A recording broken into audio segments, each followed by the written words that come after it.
सलामती आप पर, आपके परिवार पर, आपके ख़ानदान पर, तमाम दुनिया पर, जो ख़ास सूरत से हमारे मुल्क पर।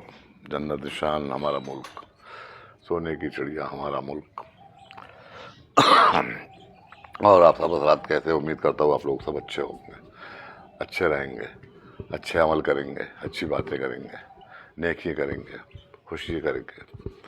आज ख़ास सूरत से मैं आपसे ज़िंदगी की बेसबाती के बारे में जिक्र करना चाहता हूँ।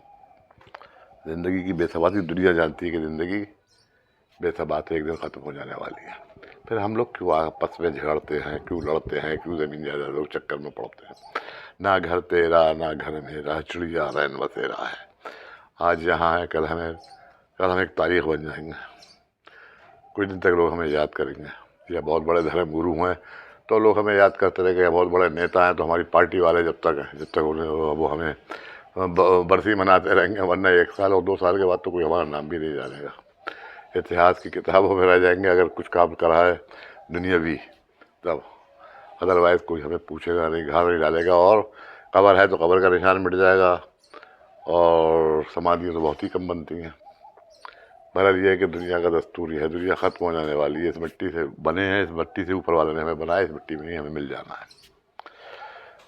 क्यों फिर इस सारे मामलात को जानते हुए भी इस सच्चाई को हम लोग क्यों नहीं कबूल करते कि ऊपर वाले ने, ईश्वर ने, अल्लाह ने हमें इस दुनिया में क्यों भेजा, ये सृष्टि क्यों रची?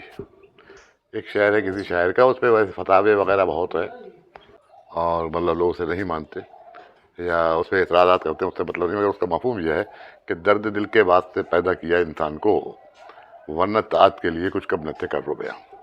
यानी दिल में दर्द, यानी वो हार्ट अटैक वाला दर्द नहीं, वो हार्ट पेन नहीं, यानी एक दूसरे के दर्द को महसूस करने के लिए अल्लाह ताला ने हम लोगों को पैदा किया है। अदरवाइज़ अगर उसे इबादत करवाना होती, अपनी पूजा पाठ करवाना होती, अपना सारे काम करवाना होते, तो उसके लिए फ़रिश्ते बहुत थे, फ़रिश्ते हैं, कर रहे हैं इबादत।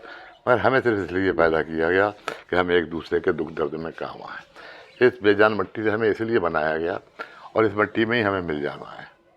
इस मिट्टी में ही हमें मिल जाना है, चाहे जल के मिले, चाहे बह के मिले, पानी में बह के मिले, चाहे कब्र में दफन होकर मिले, मिलना मिट्टी में ही है। तो चंद रोज़ की ज़िंदगी के लिए मकान, दुकान, पैसा, दौलत, झगड़े, घर, बुनियादें, रास्ते, ओए है नहीं, सारी चीज़ें हमारे ऊपर वाले ने दी हैं, हम उनसे फ़ायदा उठाएं और उसके मखलूक को फ़ायदा पहुंचाएं। ये है, हम अपनी वैल्यू समझें। मिट्टी की बहुत बड़ी वैल्यू है जिससे हम लोग बने। मिट्टी की बहुत बड़ी वैल्यू है कि अच्छे खेत की मिट्टी होगी तो अच्छे फसलें होगी, तो मिट्टी की तो वैल्यू अपनी जगह पर है। मगर यह है कि मिट्टी की बेसबाती का भी तो अंदाज़ा लगाइए आप, उस पर गौर करिए आप। कबीर दास जी ने कोई अच्छा शायर कहा था कि माटी कहे कुम्हार से तू क्यों रोंदे मोए, माटी कहे कुम्हार से तू क्यों रोंदे मोए, एक दिन ऐसा आएगा मैं रोंदूंगी तोए। कितना बड़ा सच है, कितना बड़ा सच है। हम लोग इसे नहीं मानते, हम इसे कबूल नहीं करते, सिर्फ शायर समझ के, दोहा समझ के पढ़ते हैं और भूल जाते हैं। कबीर दास जी के नाम लेते हैं, कबीर पंथ बना लिया हमने, कबीर जी की शिक्षाओं पे हम चल रहे हैं क्या? अरे भाई, मैं एक से एक बेहतरीन खाना खा रहा हूँ, मेरे बच्चे आला स्कूलों में पढ़ रहे हैं। कम से कम ये देखो मेरे पड़ोस में कितने लोग हैं जिन्हें खाना नहीं मिल रहा है, मेरे पड़ोस में कितने लोग हैं जिनके बच्चे स्कूल नहीं जा रहे हैं, मेरे पड़ोस में कितने लोग हैं जिन्हें क्या कहूँ मैं कि एक वक्त की रोटी मैसर नहीं है, कितने लोग हैं जो भीख भी नहीं मांग सकते और किसी सवाल भी 10 से सवाल दराज नहीं कर सकते किसी के सामने, मगर बेचारों की लाइफ चल रही है, गुजर रही है। तो मेरे भाई, हम हमारा काम ये है कि हम दूसरों को काम आए, दूसरों को फ़ायदा पहुँचाएं। अपने पैसे से हम पैसा जो भी जमा कर रहे हैं वो यही छोड़ जाएंगे, वो इसी मिट्टी में सब कुछ छोड़ जाएंगे, इसी मिट्टी, और वो भी एक दिन पैसा हो जाएगा। पहले हमारे बुजुर्ग ज़मीनों में दबा जाते थे, मिट्टी में दबा जाते थे, आज लोग उन्हें खजाना समझ के, दौलत समझ के तलाश कर रहे हैं, कहाँ है वो, नहीं मिलता। यानी मिट्टी से निकला था, मिट्टी से में ही मिल गया। सोना है कहाँ से निकलता है? मिट्टी से। ज़्यादा दिन रखे रहेंगे वो फिर मिट्टी में जाके मट्टी हो जाएगा। हीरा कहाँ से निकलता है? मिट्टी से। कागज़ पे नोट छपा, कागज़ कहाँ से आता है? मिट्टी से। और करिए आप, मिट्टी से पेड़ बना, पेड़ से कागज़ बन गया था। अल्लाह अल्लाह खैर अल्लाह। तो भाई, कम से कम मिट्टी हैं हम लोग, तो मिट्टी का एहतराम भी करते हुए, अपनी पोजीशन को देखते हुए, हम लोग क्यों ना ऐसा करें कि लोग हमें मरने के बाद याद करें और अच्छी मिट्टी हमें मिले। क्योंकि जैसी मिट्टी होती है वैसी फसल होती है। हमारे कैरेक्टर से ये भी पता चलता है, हमारे रोज़ाना के क्रियाकलापों से ये भी पता चलता है कि हमारी मिट्टी कैसी है। मेरे जद्द करीब यानी मेरे वहाँ पूर्वज पूर्वज जिनसे हमारी फैमिली चली, हज़रत बाबा फरीदुद्दीन बख्तू के शकरूर अल्लाह ताला का एक छंद है, गौर करिए उस पर। किसी एक के लिए नहीं है, किसी धर्म विशेष के लिए नहीं है, जनता के लिए, आवाम के लिए है, दुनिया के लिए है। ना कर बंदिया मेरी मेरी, ना कर बंदिया मेरी मेरी, ना ये तेरी ना ये मेरी, ना कर बंदिया मेरी मेरी, ना ये तेरी ना ये मेरी, चार दिनों दा मेला दुनिया, चार दिनों दा मेला दुनिया, फिर बंदे मिट्टी दी ढेरी। चार दिनों दा मेला दुनिया, फिर बंदे मिट्टी दी ढेरी। मिट्टी न धोखा कर तू, मिट्टी नाल न धोखा कर तू, इत्थे ना कर हेरा फेरी, मिट्टी नाल धोखा कर तू, इत्थे ना कर हेरा फेरी, तू भी मिट्टी मैं भी मिट्टी, ना कर बंदिया मेरी मेरी। जात पात की गल ना कर, जात पात की गल ना कर, जात भी मट्टी पात भी मट्टी, जात पात की गल ना कर, जात भी मट्टी पात भी मिट्टी, जात खुदा की केवल ऊंची, बाकी सब कुछ मिट्टी मिट्टी। जात पात की गल ना कर, जात भी मिट्टी पात भी मिट्टी, जात खुदा की केवल ऊंची, बाकी सब कुछ मिट्टी मिट्टी। अब सब कुछ जब कुछ मिट्टी में मिल जाना है, अब सब कुछ खत्म हो जाना है मेरे भाई, तो आखिर फिर ये सारी कहानी झगड़े टिंटे फसाद क्यों? अल्लाह एक, ईश्वर एक, ऑलमाइटी एक, गॉड एक ही शक्ति के मुख्तलिफ भाषाओं में मुख्तलिफ नाम, अपनी अपनी भाषा में हम उन्हें उसे याद करते हैं, और वो हमारी सबकी सुनता है, वो सबकी सुन लिया करता है बेशक, हरा तू चुन लिया करता है बेशक। देखिए जितने भी बड़े लोग, जितने भी काबिल लोग, उन्होंने दुनिया की तमाम चीज़ों को छोड़कर सच्चाई, अच्छाई और एकता का संदेश दिया।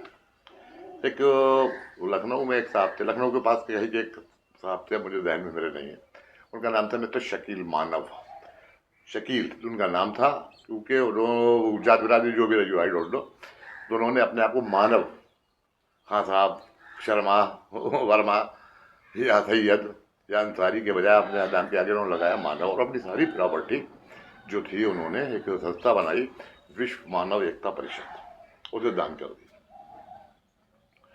उनका जिस दिन उन्होंने ये इसका उद्घाटन करा, इनोग्रेशन किया जब जिस दिन इस संस्था का, तो पहली ही बार में BBC हिंदी सर्विस से उसकी सारी रिपोर्टिंग हुई थी, और बहुत तफसील से हुई थी, बहुत डिटेल से हुई थी। उन्होंने एक स्लोगन दिया था, एक नारा दिया था, ईश्वर सबका एक है, ईश्वर सबका एक है, पूजा पद्धति में भेद है, केवल पूजा पद्धति में भेद है, बाकी हम सब लोग एक है, एक खून एक मट्टी के बने हुए, कहीं बाहर से मिट्टी नहीं, मेरी मिट्टी अमेरिका से नहीं आई है, मेरी मिट्टी इंग्लैंड से नहीं आई है, मैं तो इसी मिट्टी में पैदा हुआ हूँ, इसी मिट्टी में मर जाऊँगा, इसी में मिल जाऊँगा, बल्कि इसी जगह की मिट्टी में पैदा हुआ हूँ, यहीं पे मिल जाऊँगा। तो फिर भाई झगड़ा क्यों? साथियों का ख्याल रखो, पड़ोसियों का ख्याल रखो, इंसान हो, भाई हो, भाइयों से प्यार करो, एक दूसरे से प्यार करो, एक दूसरे की समस्याओं का ध्यान रखो। मेरे बहुत से शागिर्द तो नहीं, मैं खुद ही अभी तालिब इल्म हूँ, स्टूडेंट हूँ, मेरे बहुत से फॉलोवर्स हैं, मुझे मानते हैं, मुझे प्यार करते हैं। उनमें से एक बच्चा है हिमाचल का, राकेश, बहुत अच्छा, बहुत प्यारा बच्चा है, मैं उसकी तारीफ नहीं कर सकता, वैसे मेरे सारे बच्चे प्यारे। तो उसने कहा ये कि मिट्टी के बारे में कुछ आप बता दीजिए कि हम लोग कैसे बने क्या, तो उसकी ख्वाहिश पे मैंने ये बकवास करी, और उसने एक बात और भी कही थी कि आप बताइए कि आप जो कुछ जानते हैं अमलियात के बारे में, रूहानियत के बारे में, वो लोग अगर सीखना चाहें, हालांकि मैं बहुत कम जानता हूँ, जानता नहीं हूँ, मैंने पहले कह दिया कि मैं तिफले मकतब हूँ, बच्चा हूँ, खुद ही सीख रहा हूँ, अभी सीखने के लिए पूरी उम्र पड़ी, बराबर सीख रहा हूँ, जो भी अल्लाह ताला मुझे अता फरमा दे। तो अगर कोई साहब कुछ सीखना चाहते हैं तो जितना मुझे आता है तो इंशाअल्लाह ताला, यानी बाई गॉड ग्रेस, मैं उनकी मदद करूँगा, अगर वो चाहेंगे सच्ची नीयत के साथ। अच्छा, अब नियतों में भी फ़र्क होता है, उसकी मैं आइंदा किसी और दूसरे वीडियो में बताऊंगा, फ़र्क की भी बड़ी लंबी कहानी है। खैर, और इसके अलावा मैं एक बात और अर्ज कर दूँ। मेरे जद्द करीम हज़रत बाबा फरीदुद्दीन मसरूक शकर नूर अल्लाह ताला, वो तो खैर उनका कहना ही क्या था, वो एक दवा दिया करते थे दिल के मरीजों के लिए, हार्ट ब्लॉकेज वगैरह की, जिसे भी दिल का दर्द हो। वैसे तो हुजूर सरवर कायनात रहमतुल्लिल आलमीन का इरशाद आलिया है कि अगर दिल की बीमारी है तो अजवा खजूरों को बमै गुठलियों के कूट के खाइए, उससे आपको शिफा मिलेगी, फ़ायदा हो जाएगा। और उसका तजर्बा भी है, हो चुका है, हुक्माने हकीमों ने वैद्यों ने तजर्बा भी कर लिया है।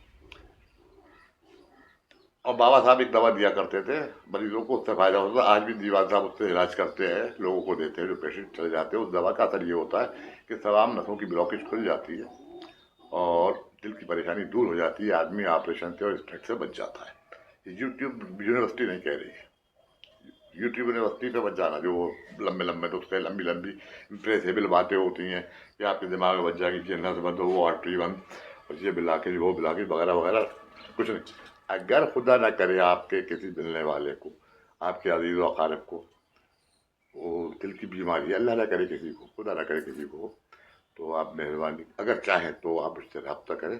बहुत आसानी से, बहुत नॉमिनल खर्चे पे अल्लाह ने चाहा उनका दिल की परेशानी दूर हो जाएगी। रब्ता करें, आने की भी जरूरत नहीं है, फ़ोन पे बस रिपोर्ट्स भेज दें, व्हाट्सएप पे रिपोर्ट्स वगैरह भेज दें, मैं कोशिश करूँगा।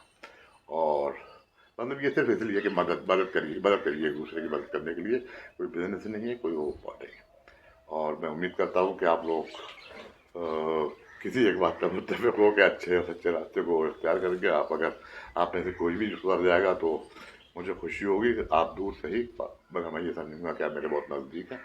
और मैं दुआ करता हूँ कि अल्लाह ताला आप सबको अच्छा रखे, खुश रखे, अच्छाइयाँ करने के लिए लंबी उम्र दे, अच्छे बच्चे अता फरमाए जो आपके फरमाबरदार हो, आपकी सेवा करें, आप अपने बुजुर्गों की सेवा करें।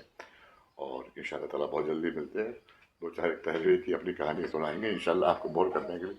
अल्लाह हाफिज़।